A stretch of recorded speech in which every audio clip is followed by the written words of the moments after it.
여러분 반갑습니다. 항상 아이들과 함께 예배를 같이 드리면 이게 난이도가 저에게 늘 고민입니다. 오늘 아이들이 듣기 조금 어려울 수 있을 것 같은데 잘 듣다 보면 하나님이 지혜를 주실 줄 믿습니다. 여러분께 한번 질문을 드려볼까요? 이런 질문. 성경에 나와 있는 여러 가지 계명들이 있지요. 수많은 계명들이 있습니다. 그래서 유대인들은 성경에 있는 율법들을 613개로 이렇게 정리를 해 놓기도 해서 여러 가지 이제 계명들이 있어요. 그래서 이제 보통 우리가 생각할 때 그 많은 계명들 중에 다 중요하다고 생각하죠. 맞나요? 다 중요하지요. 맞아요? 맞아요. 그런데 이 성경을 기록한 구약 성경은 유대인들이 기록했고 유대인들이 사용하는 말로 기록이 됐고, 근데 신약 성경은 그리스인들이 사용하는 말로 번역이 되어서 기록이 되었지만 이 책을 기록한 사람들은 유대인이기 때문에 우리가 이제 성경을 이해한다라고 하는 것에 있어서 유대적인 세계관과 사고 방식이라고 하는 것이 참 매우 중요하다라고 하는 것인데요. 이제 전통적으로 유대인들 중에 이제 선생이라 불리는 랍비들, 유대의 율법을 가르치는 그 선생님 교사들, 그 유대 랍비들은 이 여러 가지 계명들, 특별히 613개가 있으면 그들 중에 무엇이 더 중하고 무엇이 덜 중한지에 대한 것들에 대하여 종종 또 논의하고 또 토론하는 그런 것들이 그들의 일상이었다라고 해요.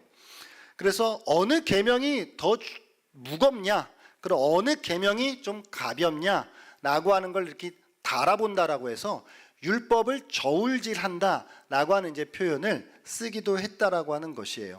그래서 이제 율법을 저울질을 하는데 예를 들어서 이런 거죠. 안식일 계명이 참 중요합니다, 여러분. 맞습니까? 이스라엘 백성 공동체에 있어서 안식일은 생명처럼 지켜야 되는 계명이에요. 근데 또 한 가지 중요한 계명 중 하나는 태어난 지 8일 만에 할례를 받으라고 하는 계명도 중요합니다. 자, 그럼 여기서 이제 우리가 이런 질문을 하나 드려볼까요?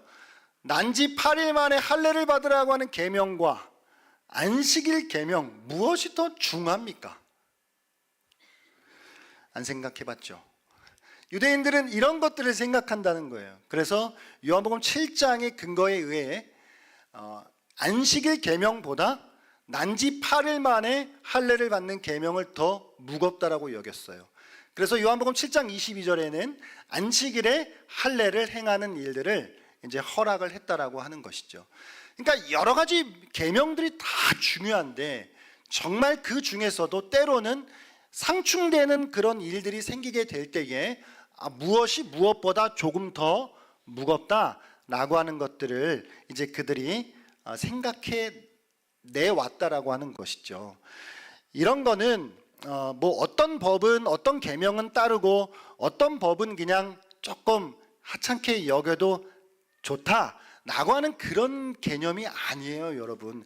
이거는 오히려 무엇이 더 무겁고 무엇이 조금 가볍다, 이거를 머리를 싸매고 막 논쟁하고 토론하는 거는 오히려 그들이 주어진 모든 상황 속에서 하나님의 율법대로 어떻게든 살아내려고 하는 그런 그들의 발버둥, 그들의 그런 발버둥에서 나오게 된 여러 가지 신앙과 삶의 지혜다라고 할 수 있는 것이죠.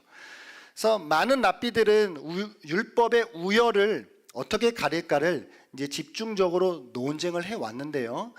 가령 생명 보존, 여러분 생명 보존 중요하죠. 우리의 생명 귀하죠. 존엄하죠. 인간의 생명 참 귀합니다. 소중해요. 우리 생명 함부로 하면 안 되죠.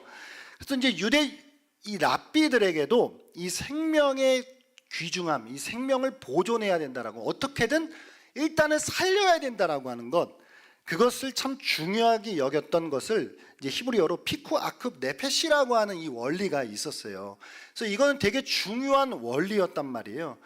그래서 그들이 중요하게 여기는 토라 율법에서 어떤 다른 여러 가지 계명적인 규범들보다도 이 인간 생명이 중요하다라고 하는 것이 독보적인 중요성을 차지하고 있었다라고 하는 것이죠. 그래서 유대의 사상가들은 인간의 생명을 구하기 위해서는 때로는 다른 계명들은 조금 더 뒷전으로 밀어 놓는 것까지도 허용을 했다라고 하는 거예요. 이를테면 이런 것이죠. 유대인 의사들과 간호사들은 생명을 구할 수 있다라고 하는 가능성 때문에 안식일에도 출근한다고 해요. 그러니까 생명을 살리는 일이 더 중요한 일이기 때문에 안식일에 내가 출근해서 일하는 것이 뒷전으로 조금 밀려나는 것이죠. 그리고 때로는 아픈 사람 같은 경우는 일단 잘 먹고 쉬어야 되잖아요. 잘 먹어야 돼, 아픈 사람은. 그런데 예를 들어 잘 아픈 사람이 그 7월 10일이 그들이 중요하게 여기는 1년에 한 번 대제사장이 지성소에 한 번 들어가는 대속죄일이거든요. 욤 키프로라고 하는 이 대속죄일에는 그들이 아무것도 못 먹어요. 아무것도 못 먹는 이날인데 아픈 사람은 이날 먹는 게 허용이 된다라고 하는 거예요. 그러니까 많은 계명들이 참 중요한데 생명의 보존이라고 하는 이 중요한 원리가 일단은 1차적으로 가장 앞서 있다라고 하는 것이 이제 유대인들의 사고 체계였었다라고 하는 것이죠. 그런 의미에서 본다면 오늘은 사실 이제 이 본문은 34절부터 40절까지가 이제 한 맥락인데요. 한 율법사가 예수님께로 나와 가지고 질문을 던지는 거예요. 예수님, 계명 중에 가장 큰 계명이 뭐죠? 라고 묻는 거예요. 그러면 제가 앞에서 말씀드린 바와 같이 유대인들은 기본적으로 율법의 그 무거움을 늘 생각하고 그것들을 토론하는 것이 그들의 일상이었기 때문에 율법사가 예수님께 나와가지고 뭐가 가장 중요한 계명입니까? 라고 묻는 것, 그 질문 자체, 그 물음 자체에는 사실 어떤 그 이렇게 문제가 있다라고 보기는 어려워요. 유대인들에겐 나름 익숙한 논쟁거리였기 때문이라는 것이죠. 그 율법사의 질문에 예수님께서 이렇게 대답하시는 거예요. 그 유명한 율법의 대원칙 뭐죠? 우리 교회학교 사랑하는 여러분, 율법의 대원칙 하나님 사랑, 이웃 사랑 다 배웠잖아요. 안 배웠어요? 전도사님 저를 만나시기 바랍니다. 하나님 사랑, 인간 사랑, 이웃 사랑, 이게 율법의 대원칙인데 그 율법사의 질문에 예수님께서 그렇게 대답하시는 거예요. 오늘 37절부터 40절까지가 예수님의 대답이거든요. 주 너의 하나님을 사랑하라고 하는 것과 그리고 내 이웃을 내 자신과 같이 사랑하라고 하는 그 말씀이요. 자, 그러면 예수님이 이렇게 대답하신 것은 두 가지 계명만 있으면 나머지 계명들은 좀 필요하지 않다, 그런 어떤 말씀이 아니죠. 그 중에서 가장 중요한 계명이 바로 하나님을 사랑하는 것과 이웃을 사랑하는 것이다, 그렇게 말씀하신 거예요. 그리고 나머지 계명들, 이 두 가지 계명을 제외한 하나님 사랑, 이웃 사랑을 제외한 모든 계명들은 이 두 가지 가장 큰 계명에 딸려 있다는, 우리말 표현으로 딸려 있다, 약간 어떤 느낌이죠? 매달려 있다, 그러니까 의존되어 있다. 뭐 이렇게 보너스로 이렇게 따라오는 것 같은 이제 그런 느낌으로 말씀을 하셨어요. 그게 오늘 40절 말씀에 보면은 강령이니라고 하는 말씀이 있죠. 저게 강령이니라라고 말씀해서 조금 어렵게 느껴질 수 있는데, 저 강령이라고 하는 말의 본 뜻은 매달려 있다, 걸다, 이런 뜻이에요. 그래서 이게 전적으로 의존되어 있다, 이런 뜻이거든요. 그러니까 다른 모든 계명들은 이 두 가지 큰 계명에 딸려 있다라고 하는, 의존되어 있다라고 하는 그런 말씀을 하셨다라고 하는 것이죠. 자, 예수님이 오늘 대답을 하시는데, 그런데 우리가 여기서 예수님의 대답에서 한 가지 주의해 봐야 할 것이 있어요, 여러분. 예수님께서 하신 답변이 갑자기 툭 튀어나온 것일까요? 아니에요. 예수님께서 하신 대답은 없던 걸 그냥 갑자기 툭 예수님 생각에서, 머리에서 그냥 짜잔하고 바로 튀어나온 것이 아니라, 예수님이 대답하신 이 내용은 유대인이라고 하면은 누구나 익숙한 그 율법의 계명들을 여기서 하나 저기서 하나 따온 거예요. 그러니까 인용했다라고 하는 거예요. 하나는 하나님 사랑이라고 하는 계명은 신명기 6장 5절에서 인용하신 거고, 이웃 사랑이라고 하는 계명은 레위기 19장 18절에서 인용하신 거예요. 여기서 하나 저기서 하나. 근데 유대인들이 이걸 따로 알고 있죠. 신명기 말씀 따로 있고 레위기 말씀 따로 있으니까, 애들이 있으니까 모션이 커지네 이게. 따로 있는 거를 예수님이 이거를 같이 조합하신 거예요. 이 율법의 조합, 이제 결합시킨 거죠. 요거 두 개를 같이 믹스하셔서, 그거는 예수님이 하신 작업이에요. 그래서 이제 그렇게 율법사의 질문에 대답을 하신 것이거든요. 그러면 예수님이 여기서 하나 저기서 하나 가져올 때 뭐 어떻게 가져오셨을까요? 한번 생각해 볼까요? 그냥 뭐 성경 우리가 뭐 딱 펴놓고 쫙 펼친 다음에 여기서 하나, 쫙 펼친 다음에 여기서 하나, 이렇게 가져왔을까요? 아니요. 예수님이 여기서 신명기에서 하나, 레위기에서 하나 가져오실 때는 나름 규칙이 있어요. 그러니까 유대인들은 익숙한 규칙이 있어요. 그 규칙이 뭐라고 부르는 것이냐면, 그 규칙을 우리가 이게 오늘 이제 어려운 단어 말, 게제라 샤바라고 하는 이 규칙인데, 이거는 어떤 공통된 단어가 있는 거예요. 그러니까 신명기 6장 5절에 그리고 레위기 19장 18절에 공유하고 있는 단어가 있는 거예요. 그 단어가 뭐냐면 베아하브타라고 하는 단어예요. 베아하브타. 이 단어는 원형이 아하브라고 하는 단어인데, 동사인데, 사랑하고 애정하다. 그런데 아하브는 원형이고, 이게 이제 여러 가지가 달라붙을 거 아니에요. 막 모음이랑 막 이런 것들이 그렇게 달라붙었을 때, 그리고 너는 사랑하라라고 하는 뜻의 베아하브타라고 하는 요 조합은 구약에서 거의 몇 번 안 사용된 단어예요. 그러니까 자, 여러분, 유대인들은 거의 성인이 되면 기본적으로 모세 오경쯤이야 다 암송하는 사람들이란 말이에요. 그러면 그 사람들이 생각할 때 베아하브타라고 말을 하면 그 사람들이 알겠어요? 모르겠어요? 알죠. 알아요. 우리가 생각하는 것 이상으로 율법에 그냥 거의 내가 율법이고 율법이 나인 존재들이 이제 그 사람들이에요. 신명기에 베아하브타라고 하는 단어, 레위기에 베아하브타라고 하는 단어가 있어요. 그래서 예수님이 나름 유대인들은 익숙한 방식으로 그걸 끌어와서 이걸 조합시켜서 율법사의 질문에 대답을 하셨다라고 하는 것이죠. 그럼 왜 그렇게 할까요? 왜 그렇게 하냐면 이런 거예요. 자, 여러분, 성경을 해석할 때 여러분, 성경을 해석해야 돼요. 우리가. 맞아요? 사랑하는 여러분, 저를 한번 봐주세요. 성경을 해석해야죠. 그럼 성경을 해석하는 대원칙이 있을 거예요. 성경을 해석하는 대원칙 중 하나는 성경은 성경으로 해석한다라고 하는 거예요. 자, 그러면 신명기에 있는 베아하브타, 주 너의 하나님을 사랑하라고 할 때 이 사랑하라고 하는 베아하브타라고 하는 이 단어가 무슨 뜻이야 이게? 하나님을 사랑하라고? 그래서 어떻게 하라는 거야? 이게 잘 감이 안 와. 이 감이 안 오는 걸 레위기 19장 18절에 있는 베아하브타를 끌어와서 이 두 가지를 조합시킴으로 하나님 사랑이라고 하는 게 추상적이고 간념적인 그 잘 느낌이 안 오는 그게 이웃 사랑이라고 하는 것으로 말씀하시는 거구나. 그래서 이 하나님 사랑이라고 하는 해석은 이웃 사랑이라고 하는 걸로 우리가 이해하면 되는 것이구나 라고 말이에요. 전달이 됐을까 모르겠네요. 안 된 것 같으면 다시 한번 해요. 그러니까 베아하브타라고 하는 말을 몰라 내가. 신명기 6장 5절의 이 의미를 잘 모르겠어. 그런데 또 다른 곳에서 사용된 데가 있어. 그럼 그거는 어떤 의도적으로 그들이 성경을 해석할 때에 도구가 되는 그런 이제 방법이라고 하는 것이죠. 하나님 사랑?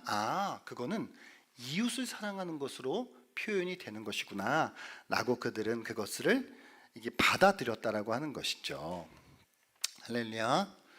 하나님 사랑을 하려면 이웃 사랑을 해야 하고, 하나님 사랑의 최고의 표현은 이웃 사랑으로 나타나는 것이구나. 그러니까 어떻게 하나님 사랑하라고 했는데 어떻게 사랑해야 하느냐라고 하는 것에 대한 설명이 이 신명기와 레위기의 두 구절이 상호 보완적으로 작용함으로써 그 문제가 해결된다라고 하는 거예요. 자, 이제 그러면 39절 오늘 본문 말씀 다시 한번 우리 읽어볼까요? 예. 같이 읽어보겠습니다. 시작. 둘째도 그와 같으니 내 이웃을 내 자신같이 사랑하라 하셨으니. 자, 여기서 중요한 구절이 있어요. 소크라테스는 뭐라 그랬죠? 내 자신을 알라? 여기서는 내 자신과 같이라고 예수님 말씀하셨어요. 내 자신과 같이라고 하는 이것을, 내 자신과 같이 이웃을 사랑하라라고 하는 이 말은 아까, 자, 퀴즈를 내야 되나요? 아까 요 예수님이 대답하신 대답은 어디서 끌고 왔다고요? 레위기 19장 18절 말씀. 그러면 예수님도 레위기 19장 18절 말씀 당연히 알고 계셨을 거고, 그 말씀을 본인이 받아들였던 것이 있었을 거예요, 평소에. 그러니까 본인이 그것을 해석하고 있는 것이 있었기 때문에 지금 그것으로 대답하셨을 거 아니에요. 그럼 우리 당연히 어떻게 해야 돼요? 19장 18절로 가봐야 되겠죠. 레위기 19장 18절 말씀 한번 읽어보겠습니다. 시작. 원수를 갚지 말며 동포를 원망하지 말며 내 이웃 사랑하기를 내 자신과 같이 사랑하라. 나는 여호와이니라. 아멘. 자, 한번 띄워주시겠어요? 여기서 중요한 단어가 있어요. 내 자신과 같이예요. 그러니까 예수님이 말씀하신 거는 지금 그리스어로 됐다 그랬잖아요. 근데 이거는 지금 레위기니까 히브리어로 돼 있어요. 히브리어의 저 내 자신과 같이는 히브리어로 카모카라고 하는 단어예요. 카모카. 근데 이 카모카라고 하는 이 단어가 여러 가지 의미로 해석이 좀 열려 있는 단어예요. 너 자신처럼이라고 하는 뜻인데, 이게 보통 우리가, 자, 여러분 저 성경 읽으실 때 내 자신과 같이 사랑하라, 내 이웃을 사랑하기를 내 자신과 같이 사랑하라고 하는 말씀 어떻게 이해하세요? 한번 여쭤볼게요. 저거 보통 우리가 이해할 때 이렇게 이해하시죠? 내가 나를 사랑하는 것만큼 이웃을 사랑하라라고 이해하셔 왔죠, 보통. 그렇게 해석될 수 있고요. 또 다른 한편으로는 이렇게도 해석이 될 수 있어요. 너 자신만큼 이웃을 사랑하라고. 그러니까 이게 참, 이게 밤에 지금 공부를 해야 되네. 그러니까 방점이 사랑하라에 찍혀 있냐, 너 자신에 찍혀 있냐라고 하는 문제예요. 그러니까 보통 우리가 내가 나를 사랑하는 만큼 이웃을 사랑하라고 하는 생각처럼 생각할 수 있는데, 한편으로는 나만큼, 그냥 나같이 너를 사랑하라고 하는 말이에요. 그러니까 사랑하는 만큼이 아니라, 사랑한다라고 하는 게 방점이 찍힌 게 아니라 나의 방점이 찍혀 있는 거예요. 이해가셔요? 나만큼 너를 사랑하라고 하는 말씀으로 하셨을 수도 있다고요. 열려있는 이 동사인데, 만약 그렇게 된다라고 한다면 이것은 너 자신을 이웃과 비교하는 것이기 때문에 내 자신이라고 하는 존재가 이제 중요해지는 거예요. 내가 나를 사랑하는 게 중요해지는 게 아니라 그냥 나의 존재 자체가 중요해진다고요. 맞아요?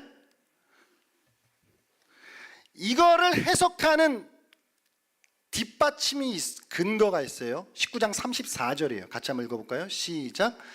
너희와 함께 있는 거류민을 너희 중에서 나은 자 같이 여기며 자기 같이 사랑하라. 너희도 애굽 땅에서 거류민이 되었었느니라. 나는 너희의 하나님 여호와이니라. 아멘. 그러니까 19장 34절 문맥은 이스라엘 공동체 안에 외국인들, 이방인들이 있어요. 나그네들이 있어요, 막. 근데 이 사람들을 사랑하래요. 근데 왜 사랑하냐면, 야, 너네 옛날 생각해봐. 너네도 애굽에서 나그네였잖아. 그러니까 너네가 그런 것처럼 지금 너희 안에 있는 외국인들을, 나그네들을 사랑하라고 하는 말씀이야. 이거는 사랑한다라고 하는 게 찍혀 있는 게 아니라 너와 나의 거기에 가치가 붙어 있는 거잖아요. 점점 표정이. 그러니까 쉽게 말하면 이런 뜻이에요. 나그네에게 사랑을 보여줘라. 그들도 너희와 같기 때문이다. 너희도 한때 애굽에서 나그네 되었기 때문이다. 이 말씀이에요. 나그네가 처한 상황이 내가 겪은 바와 비슷하기 때문에 그거를 제대로 기억하고 나그네를 긍휼히 여겨야 된다. 그 말씀을 하고 있는 거예요. 자, 여러분 정리를 해볼까요? 성경의 가장 큰 계명인 이웃 사랑을 실천하기 위해서는 먼저 나 자신과 가치에 집중해야 돼요. 나 자신과 가치. 거기에 집중할 필요가 있어요. 내가 누구인지를 제대로 인식할 때 그때 비로소 나와 같은 누군가를 사랑할 수 있게 되는 거예요. 이런 거예요. 우리가 누군가를 이렇게 생각할 때 막 속으로 욕하고 비난하고 손가락질해요. 근데 그 마음을 좀 접고 사랑하는 마음을, 용서하고 수용하는 마음을 가지려면 어떤 전제가 깔려야 하냐면 나도 똑같은 죄인이다 라고 하는 전제가 깔려 있어야 돼요. 나도 똑같은 죄인이다. 내가 누군가에게 여러 가지 욕을 막 쏟아냈어. 근데 나중에 보니까 내가 그 짓을 똑같이 하고 있네. 아, 나도 똑같은 사람이었네 라는 걸 알아야 돼요. 그래야 우리는 상대방을 용납할 수 있고 받아들일 수 있다라고 하는 거예요. 이게 나도 똑같은 죄인이라고 하는 이 개념, 내가 어떤 존재인지 이게 깔려있지 않으면 우리는 상대방의 단점과 결점과 약점들을 받아들일 수가 없잖아요. 그러니까 먼저 우리는 나 자신 같이 저 사람이 죄인인 것처럼 나도 죄인이다라고 하는 거, 나도 사실 하나님 앞에 무자격자고 나도 하나님 앞에 하나님의 은혜와 자비가 필요한 존재라고 하는 걸 깨달아야 해요. 할렐루야. 두 번째는 나도 똑같은 자녀라고 하는 걸 알아야 돼요. 자, 이웃을 사랑해야 돼요. 여러분 옆에 계신 분들 한번 보세요. 예, 우리 이웃이에요. 원수 아니에요. 왼수 아니에요. 이웃이에요. 이웃을 사랑하기 위해서는 먼저 저 사람이 하나님의 자녀인 것처럼 나가 하나님의 자녀라고 하는 걸 알아야 돼요. 누군가를 온전히 사랑하기 위해서는 먼저 나를 사랑해야 해요. 하나님 안에서 내가 얼마나 소중한 존재인지 알지 못하면 누군가를 온전히 사랑할 수 없습니다. 나를 사랑하지 않고 누군가를 사랑한다는 것은 기껏해야 계산적인 사랑일 것이고 그것은 왜곡되고 이기적인 사랑밖에 되지 않을 거예요. 때문에 우리가 이웃을 진정 사랑하기 위해서는 먼저 나 자신을 사랑하는 법을 배워야 한다는 것이죠. 우리는 하나님 안에서 자존감을 찾아가야 해요. 자존감의 사전적 의미는 여러분 자신을 존중하고 자신이 가치 있는 존재라고 여기는 마음이래요. 사랑하는 여러분 존재가 소중해요. 우리 같이 한번 나는 소중하다 한번 합시다. 나는 소중하다. 근데 이게 왜 중요하냐면 이게 시작이라 그래요. 이게 시작이 되지 않으면 이웃 사랑이 사랑으로 온전히 못 가요. 내가 얼마나 하나님 안에서 존귀하고 소중한 존재인지, 내가 얼마나 하나님께서 나를 존귀하게 받아들이시는지를 내가 그거를 정말로 붙잡고 있어야 다른 사람들을 사랑할 수 있어요. 제가 요거를 언제 조금 더 확인을 하게 됐냐면, 제가 이렇게 좋아하는 분인데 리플러스 인간연구소라고 하는 그 소장님으로 일하시는 이제 박재현 소장님이 계세요. 그분 인터뷰를 한번 보면서 그분이 정말 너무 똑같은 얘기를 하시는 거예요. 나중에 한번 꼭 초청하고 싶은데 예뻐서 그런 건 아닙니다. 예. 나중에 자, 그분이 대화 전문가거든요. 대화 전문가인데 이런 말을 해요. 대화는 대화는 자기가 누군지 모르면 상대를 알 수 없다는 거예요. 그러니까 하다못해 대화에서도 내가 나를 모르면 상대를 알 수 없대요. 대화를 할 때 내 마음을 모르면 상대의 마음을 알 수가 없답니다. 그러니까 자기를 알아가는 훈련이 결국은 대화를 잘하는 훈련이라는 거예요. 그러니까 대화에 있어서 침묵으로 자기 인식의 대화가 사실은 전체 대화의 80%를 차지한다라고 얘기를 해요. 제가 왜 대화라고 하는 주제를 끌고 왔냐면, 여러분, 우리가 오늘 내 이웃을 내 몸과 같이 사랑하라, 내 자신과 같이 사랑하라 그랬는데, 자, 여러분, 사랑한다라고 하는 거 조금 너무 광범위하잖아요. 그런데 사랑이라고 하는 것이 접근할 수 있는 가장 쉬운 것 주고 쉽고 가장 우리에게 일상적인 게 대화예요. 대화를 통해 사랑을 주고받을 수 있어요. 그런데 이 대화에서 막혀버리게 되면 뭘 사랑해요? 근데 대화도 나를 알아야 상대방의 마음을 안다는 거예요. 내 마음을 알아야. 나도 내 마음을 모르는데 무슨 상대방 마음을 알고 대화를 해요. 여기서 이어서 이 소장님이 자존감에 대한 이야기를 해요.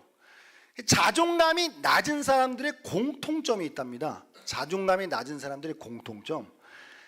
무슨 공통점이냐니까 타인의 말을 잘 못 듣는데요. 왜 못 들을까요? 내 생각이 너무 꽉 차 있어서. 다른 사람들의 말이 내 머릿속으로 들어올 틈이 없대요. 그러면 어떤 생각으로 꽉 차 있냐? 첫째, 저 사람을 공격하고 싶은 마음으로 꽉 차 있대요. 너 나 지금 무시하는 거야? 너 나 우습게 보는 거지? 그렇게 상대를 비난하고 내가 지금 이렇게 무시당한 느낌을 받는 건 다 너 때문이야. 너가 나한테 똑바로 하지 않았기 때문에 내가 이렇게 느끼는 거야 라고 하면서 상대방 말을 들을 공간이 없답니다. 그렇게 상대를 굉장히 공격하려고 하는 대화의 패턴을 갖고 있는 게 자존감이 낮은 사람들의 공통점이래요. 그런데 문제는 여기서 끝나면 그나마 난데, 상대방을 공격하려고 하는 마음이 있어서 꽉 차 있어서 상대방의 말을 못 듣는 거 여기서 끝나면 그나마 난데, 두 번째 문제는 자기 자신을 공격하려고 하는 마음이 꽉 차 있다는 거예요. 남을 공격하려고 하는 마음 뒤이어서 곧바로 나 자신을 공격하려고 하는 마음이 따라온다는 거죠. 나는 왜 그때 그걸 그렇게 꼬아들었을까? 나는 왜 그 사람한테 그렇게 발끈했을까? 그렇게 나를 공격하고 상대방을 공격하라고 하는 생각으로 꽉 차 있다 보니까 누군가가 좋은 의도로 말을 해도 그게 그 순간 잘 들리지가 않는다는 거예요.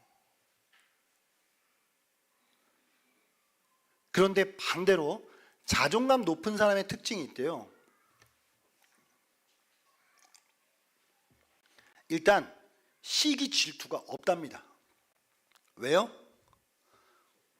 나는 나 스스로 소중하니까. 나한테 내가 너무 소중하니까 저 사람도 소중한 거예요.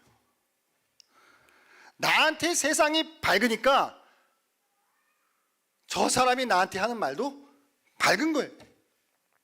저 사람의 삶도 밝아야 되는 거예요. 그러면서 이렇게 물어봐요, 여러분. 자, 우리가 보통 기뻐하는 사람, 기뻐할 만한 일이 일어난 사람하고 같이 기뻐해 주는 게 힘들까요? 어려운 일 당한 사람과 같이 울어주는 게 힘들까요? 둘 중에. 앞에 게 훨씬 힘든다는 거예요. 사람이 본성이 그렇대요. 힘든 사람한테 울어주는 건 웬만한 건 다 안 돼요. 근데 정말 기뻐하는 사람하고 그 사람한테 기쁜 일을 기뻐해 주는 거는 우리가 잘 못한다는 거예요. 근데 자존감이 높은 사람들은 상대방이 기쁜 일을 당했을 때 정말 진심으로 같이 기뻐해 준대요. 그러면서 자기가 비록 지금은 조금 어려워도 나도 언젠가는 또 다시 일어서고 난 지금으로도 충분히 소중한 존재니까. 우리 다시 한번 나는 소중하다 같이 한번 하겠습니다. 나는 소중하다. 네. 제가 왜 오늘 이 말씀을 나누냐면요,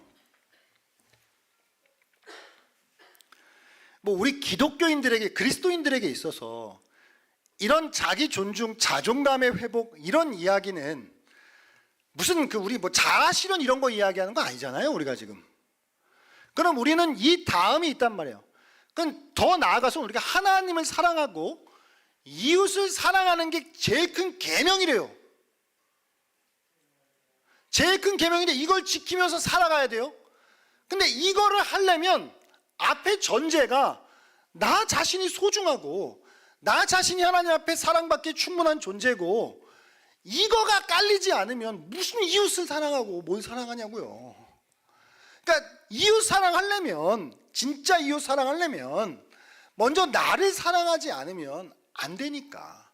자아실현 이런 거, 무슨 자기개발 이런 거 말고 이웃 사랑해야 될 거 아니에요. 우리가 하나님 사랑하고 이웃 사랑하는 삶을 살아가야 될 거 아니에요. 근데 그런 삶을 살아가려면 너 자신과 같이 나를 사랑해야, 나를 존중해야, 내가 진짜 소중해야 다른 사람이 소중한 거고, 내가 진짜 내가 존중받아야 다른 사람도 존중받는 거고. 제가 이 말씀을 준비하면서 우리 애들 말고 요즘 애들 요즘 애들이 예를 들어 막 핸드폰에 빠져 있고 온갖 시간을 헛되이 버리는 거 왜일까요?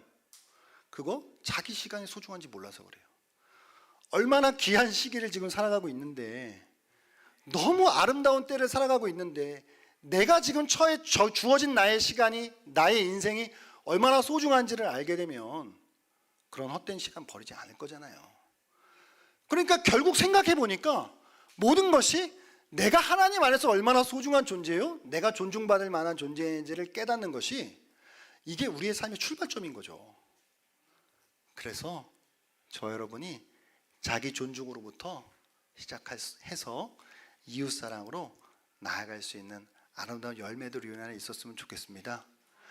근데 이 일이 뭐 혼자 잘 안 이루어지니까 하나님은 우리에게 공동체를 주셨고, 공동체 안에서 우리가 자신을 소중히 여기고 또 내 옆에 있는 지체를 소중히 여기는 그런 아름다운 관계들을 이루어 가라고 하신 줄로 믿습니다. 할렐루야. 우리 조금 더 정말 내가 얼마나 존귀한 존재인지를 정말 더 우리가 깊이 기억하고 그것으로부터 시작된 이웃사랑으로 나아갈 수 있는 그런 은혜가 있기를 바랍니다. 같이 한번 우리 한번